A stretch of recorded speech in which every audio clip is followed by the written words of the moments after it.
السلام عليكم ورحمة الله وبركاته. الحمد لله الحمد لله الذي نحمده ونستعينه ونستغفره ونؤمن به ونتوكل عليه. أما بعد.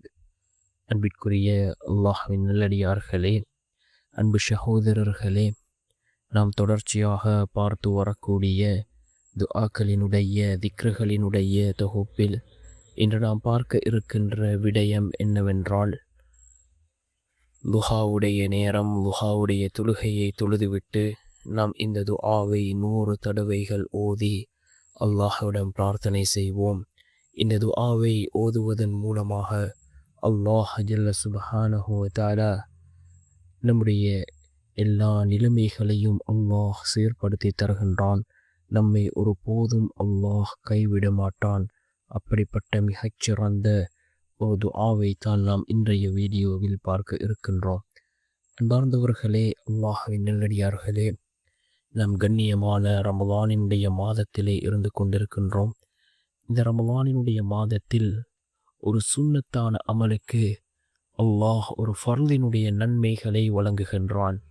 ஒரு ஃபர்லிற்கு 70 ஃபர்லினுடைய நன்மைகளை அல்லாஹ் இந்த ரமலானினுடைய மாதத்திலே வழங்குகின்றான். லுஹாவுடைய தொழுகை இது ஒரு சுன்னத்தான தொழுகை. இந்த தொழுகையை நாம் தொழுதால் அல்லாஹ் ஒரு ஃபர்லுடைய நன்மையை அல்லாஹ் நமக்கு வழங்குகின்றான்.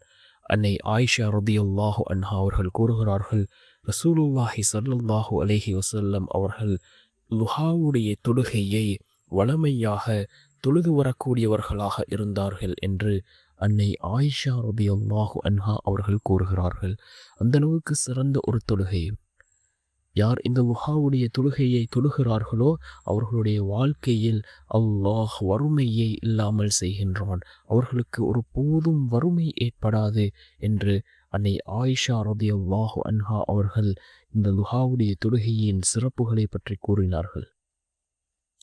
அன்பார்ந்தவர்களே, அல்லாஹ்வின் நல்லடியார்களே, அந்தளவுக்கு சிறந்த ஒரு தொழுகை இந்த லுஹாவுடைய தொழுகை.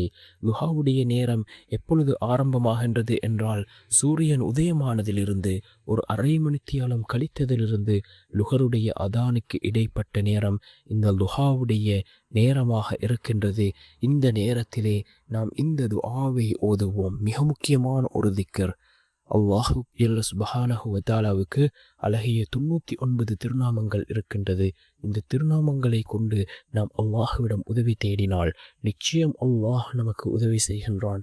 அல்லாஹ் தன்னுடைய குர்ஆனிலே குறிப்பிடுகின்றான், என்னை அழைக்கின்ற பொழுது என்னுடைய அழகிய திருநாமங்களை கொண்டு என்னை அழையுங்கள் என்று அல்லாஹ் குறிப்பிடுகின்றான். அவனுடைய திருநாமங்களில் ஒரு திருநாமம் தான் யா அர்ஹமர் ராஹிமீன். யா அர்ஹமர் ராஹிமீன் என்ற இந்த திருநாமம். இதனை கொண்டு நாம் அல்லாஹ்விடம் உதவி தேடுவோம். நிச்சயமாக அல்லாஹ் நமக்கு உதவி செய்வான். நம்மை ஒரு போதும் அவன் கைவிட மாட்டான்.